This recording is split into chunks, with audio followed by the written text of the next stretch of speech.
I had the honor of being a student of Andreas Papandreou when he taught at York University a long time ago.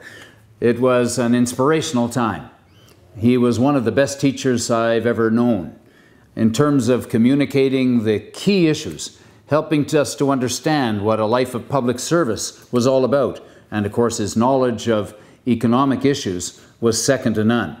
I have benefited by the teachings he gave to me, and we've all benefited by the leadership that he provided, not only in Greece, but on the world stage. I'm very proud to be the Member of Parliament for Toronto Danforth. Now, the Danforth is the beating heart of the Greek community in Toronto. In fact, I would say for all of Canada.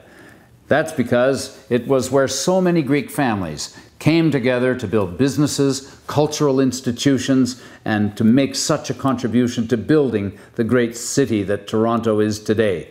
But of course, all across Canada, you'll find people of Greek origin. You can go into just about any small town and you'll find Greek culture flourishing through a local Greek restaurant and through the conversations about politics and economics and the passionate discussions of world affairs. When I think about the contribution of the Greek community, including members of the Papandreou family and so many more, I think of a hard-working group of families that decided to make Canada not only their home, but a very, very special place in their lives. One of my best friends, a Greek Canadian who helped us start the Taste of the Danforth, which now draws 1 million people to celebrate Greek culture in my city, in my riding, every summer. And he, whenever he picks up the phone to give me a call, he starts singing "O Canada." And you know, that says a lot. It has to do with the pride that Greek Canadians feel at being Greek and at being Canadian. And I think that a lot of us draw inspiration from that commitment to our country and making our place even better for the future generations.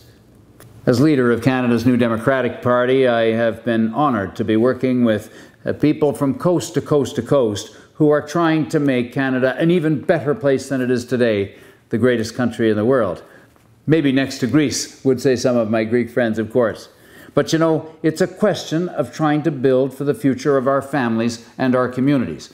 And New Democrats have always put an emphasis on the need to have stronger retirement security, better jobs, support for small business, and indeed to put more effort into our healthcare system to make it even better than it is today, because too many of our families don't have access to family doctors. These were the priorities of New Democrats in the most recent election, and the result was that we got the largest and best contingent of New Democrats in the House of Commons in the history of our country. For the first time, we sit as the official opposition to the government and, if you will, the government in waiting. We're going to do our best to hold Stephen Harper's feet to the fire.